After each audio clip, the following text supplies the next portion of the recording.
ನಿಮ್ಗೊಂದು ಪ್ರಶ್ನೆ. ಜನಪ್ರತಿನಿಧಿಗಳ ಕೋರ್ಟ್ ಅಂದ್ರೆ ಏನು? ಒಂದೇ ನಿಮಿಷ, ನಿಮ್ಮ ಪ್ರೊಫೆಷನ್ಗೆ ಸಂಬಂಧಪಟ್ಟದ ಒಂದು ಪ್ರಶ್ನೆ ಇದೆ ಸರ್. ನಿಮ್ಮ ಪ್ರೊಫೆಷನ್ಗೆ ಸಂಬಂಧಪಟ್ಟ ಹಾಗೆ ಒಂದು ಸಣ್ಣ ಪ್ರಶ್ನೆ ಇದೆ, ದಯವಿಟ್ಟು ಉತ್ತರ ಕೊಡಿ.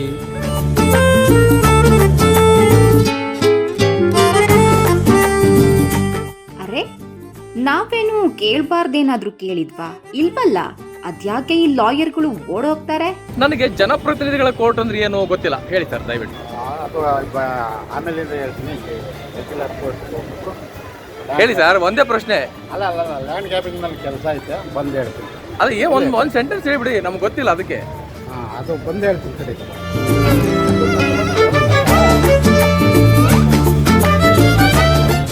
ಇಲ್ಲಿ ನೋಡಿ, ಈ ಲಾಯರ್ ಅಪ್ಪನ್ ಮಾತಾಡ್ಸೋಕೆ ಪರ್ಮಿಷನ್ ಬೇಕಂತೆ.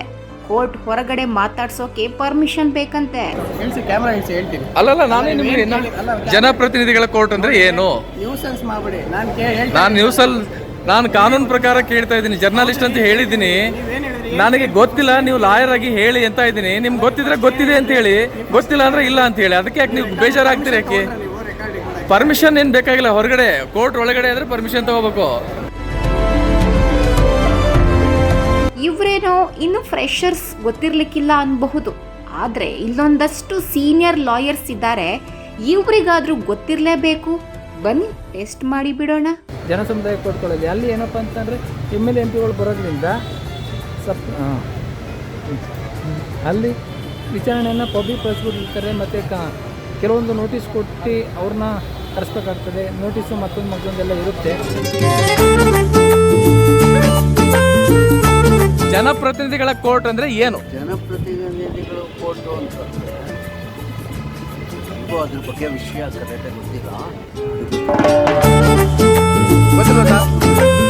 ಪಾಪ, ಇವರು ಸೀನಿಯರ್ ಲಾಯರ್ ಆದ್ರೂ ಗೊತ್ತಿಲ್ಲ ಅಂತಾರೆ. ಎಲ್ರಿಗೂ ಎಲ್ಲವೂ ಗೊತ್ತಿರಲೇಬೇಕೆಂದೇನೂ ಇಲ್ಲ. ಆದರೆ ನಮ್ಮ ಪ್ರೊಫೆಷನ್ಗೆ ಸಂಬಂಧಪಟ್ಟ ವಿಷಯದ ಬಗ್ಗೆ ಕೇಳಿದಾಗ ಸ್ವಲ್ಪ ಆದರೂ ಗೊತ್ತಿರಬೇಕು. ಗೊತ್ತಿಲ್ಲ ಅಂತ ಹೇಳೋದನ್ನೇ ಸುಲಭ ಮಾಡ್ಕೊಳ್ಬಾರ್ದಲ್ವೇ?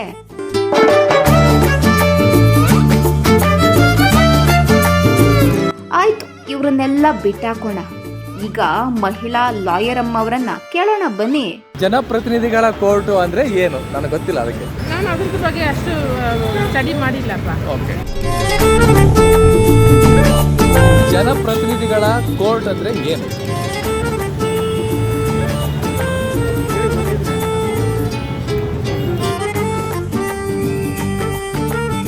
ಜನಪ್ರತಿನಿಧಿಗಳ ಕೋರ್ಟ್ ಅಂತ ಸಪ್ರೇಟ್ ಯಾವುದಿಲ್ಲ ಸರ್. ಕೋರ್ಟ್ಸ್ ಇರುತ್ತೆ, ಆ ಕೋರ್ಟಲ್ಲಿ ಯಾವ ಕೋರ್ಟ್ ಅಲ್ಲ ಅನ್ನೋದ್ರ ಮೇಲೆ ಡಿಸೈಡ್ ಆಗುತ್ತೆ. ಓಕೆನಾ? ಎಷ್ಟು ಕೋರ್ಟ್ಸ್ ಇದೆ ಅಷ್ಟು ಕೋರ್ಟ್ಸ್ ಯಾವ ಕೋರ್ಟ್ ಅನ್ನೋದ್ರ ಮೇಲೆ ಡಿಸೈಡ್ ಆಗುತ್ತೆ. ಅಲ್ಲ, ಈಗ ಅವ್ರನ್ನ ಜನಪ್ರತಿನಿಧಿಗಳ ಕೋರ್ಟಿಗೆ ಹಾಜರು ಮಾಡಿರಂತೆ. ಜನಪ್ರತಿನಿಧಿಗಳ ಕೋರ್ಟ್ ಅಂದ್ರೆ ಏನು? ಜನಪ್ರತಿನಿಧಿಗಳ ಕೋರ್ಟ್ ಅಂದ್ರೆ ಏನು ರೆಗ್ಯುಲರ್ ಆಗಿ ಕೋರ್ಟ್ಸ್ ಅದೆಲ್ಲ ಜನಕ್ಕಂತಾನೆ ಇರುವಂಥದ್ದು. ಓ, ನಿಮ್ಮಿಂದಲೇ ಗೊತ್ತಾಯ್ತು ಬಿಡಿ, ಜನಗಳು ಬರೋ ಕೋರ್ಟ್ಗೆ ಜನಪ್ರತಿನಿಧಿಗಳ ಕೋರ್ಟ್ ಅಂತಾರೆ ಅಂತ. ಜನಪ್ರತಿನಿಧಿಗಳ ಕೋರ್ಟ್ ಅಂದ್ರೆ ಏನು? ಸರ್, ನಮ್ಮ ರಾಜ್ಯದಲ್ಲಿ ದೇಶದಲ್ಲಿ ಹಲವಾರು ಕೇಸ್ಗಳು ನಡೆಸೋದಕ್ಕೆ ನ್ಯಾಯಾಲಯಗಳನ್ನ ಸ್ಥಾಪಿತವಾಗಿರ್ತವೆ. ಸೊ ಈ ಜನಪ್ರತಿನಿಧಿ ಕೋರ್ಟ್ MP MLA ಕೋರ್ಟ್ಗಳಂತ ಒಂದು ಡೆಸಿಗ್ನೇಟ್ ಆಗಿದೆ. ಅದು ಕರ್ನಾಟಕ ಹೈಕೋರ್ಟಿಂದ ಒಂದು ಆರ್ಡರ್ ಪಾಸ್ ಆಗಿ, ಸೊ ಈ ಜನಪ್ರತಿನಿಧಿಗಳ ನ್ಯಾಯಾಲಯಗಳಲ್ಲಿ ಏನು ಈ ಜನಪ್ರತಿನಿಧಿಗಳು ಅಕ್ಯೂಸ್ಡ್ ಆಗಿರ್ತಾರೆ, ಅಂದರೆ ಆಗಿರ್ತಾರೆ, ಅಪರಾಧಿಗಳಾಗಿರ್ತಾರೆ, ಆ ಟ್ರಯಲ್ಗಳನ್ನ ನಡೆಸೋದಕ್ಕೋಸ್ಕರ ಒಂದು ನ್ಯಾಯಾಲಯನ ಸೃಷ್ಟಿಸಿರ್ತಾರೆ. ಅದೇ ಜನಪ್ರತಿನಿಧಿಗಳ ನ್ಯಾಯಾಲಯ. ಯಾಕಂದರೆ ಈ ಜನಪ್ರತಿನಿಧಿಗಳು ಒಂದು ಜವಾಬ್ದಾರಿ ಸ್ಥಾನದಲ್ಲಿರ್ತಾರೆ. ಅವ್ರ ಮೇಲೆ ಏನಾದರೂ ಆರೋಪ ಬಂದಾಗ ಆ ಟ್ರಯಲ್ಲು ಬೇಗ ಮುಗಿಬೇಕು, ಜನರಿಗೆ ಅರಿವಾಗಬೇಕು. ಯಾಕಂದರೆ ಅವರು ಜನಪ್ರತಿನಿಧಿ ಆಗಿರ್ತಾರೆ, ಏನು ಆರೋಪ ಇದೆ, ಯಾಕೆ ನಡೀತಾ ಇದೆ. ಸೊ ಈ ಜನಪ್ರತಿನಿಧಿಗಳ ನ್ಯಾಯಾಲಯಗಳಲ್ಲಿ ಸುಮಾರು ನೀವು ತೊಗೊಂಡ್ರೆ ನಮ್ಮ ಸಿವಿಲ್ಸ್ ಕೋರ್ಟಲ್ಲಿ 2 ಜನಪ್ರತಿನಿಧಿಗಳ ನ್ಯಾಯಾಲಯ ಇದೆ. ಒಂದು ಮ್ಯಾಜಿಸ್ಟ್ರೇಟು, ಒಂದು ಸೆಷನಲ್ಲಿ ಇರೋದೇ 150 ಕೇಸು.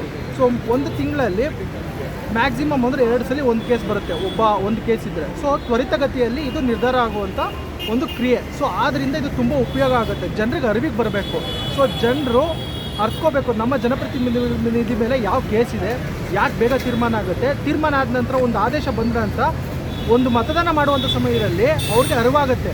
ಸೊ ಯಾಕೆ ವೋಟ್ ಹಾಕಬೇಕು, ಯಾಕೆ ವೋಟ್ ಹಾಕಬಾರ್ದು, ಅವ್ರ ಮೇಲೆ ಆರೋಪ ಇದೆಯಾ, ಸಾಬೀತಾಗಿದೆಯಾ, ಅಲ್ಲಿ ನಿರ್ದೋಷ ಆಗಿದ್ರಾ ಅನ್ನೋ ಒಂದು ತೀರ್ಮಾನಕ್ಕೆ ಬರೋ ಸುಲಭವಾಗಲಿ ಅಂತ ಒಂದು ಜನಪ್ರತಿನಿಧಿಗಳ ನ್ಯಾಯಾಲಯ ಅವ್ರನ್ನ ಟ್ರಯಲ್ ನಡೆಸೋಕ್ಕೋಸ್ಕರ ಒಂದು ಸ್ಥಾಪಿತವಾಗಿದೆ. ಇದನ್ನು ಯಾವ ಪ್ರಾವಿಷನ್ ಮೇಲೆ ಮಾಡಿದರು? ಸೊ ಇದು ಹೈಕೋರ್ಟಲ್ಲಿ ಒಂದು ಆರ್ಡರ್ ಆಗುತ್ತೆ. So registrar chief justice order ಮೇಲೆ ಒಂದು ಮಾಡಿದ್ದಾರೆ. ಯಾವಾಗನಿಂದ ಜಾರಿಗೆ ಬಂತು? ಸರ್ ಇದೊಂದು ನನಗೆ ಗೊತ್ತಿರೋ ಥರ ಒಂದು 7-8 ವರ್ಷದಿಂದ ಈಚೆಗೆ ಮಾಡ್ತಾರೆ. ಅಬ್ಬಾ, ನಮ್ಮ ಸಿಂಪಲ್ ಪ್ರಶ್ನೆಗೆ ಕೊನೆಗೆ ಒಬ್ಬರಾದರೂ ಹೇಳಿದ್ರಲ್ಲ, ಅಷ್ಟು ಸಾಕು. ಲಾಯರ್ಸ್ ಮರ್ಯಾದೆ ಉಳಿತು. ಹಾಗಂತ ಯಾರು ಬೇಜಾರು ಮಾಡ್ಕೋಬೇಡಿ, ನಾವು ಯಾರಿಗೂ ಅವಮಾನ ಮಾಡಬೇಕು ಅನ್ನೋ ಉದ್ದೇಶದಿಂದ ಈ ಪ್ರೋಗ್ರಾಮ್ ಮಾಡಿಲ್ಲ. ನಮಗೂ ಅದೆಷ್ಟು ವಿಷಯ ಗೊತ್ತಿರಲಿಕ್ಕಿಲ್ಲ ಅನ್ನೋದನ್ನು ವಿನಮ್ರವಾಗಿ ಹೇಳ್ತಾ ಕಾಲಕ್ಕೆ ನಮ್ಮ ಪ್ರೊಫೆಷನಲ್ಲಿ ಅಪ್ಡೇಟ್ ಆಗಬೇಕು ಅಂತೀನಿ. ಏನಂತೀರಾ? ಚೆನ್ನವೀರ್ ಸಗ್ರನಾಳ್, ಪಬ್ಲಿಕ್ ನೆಕ್ಸ್ಟ್, ಬೆಂಗಳೂರು.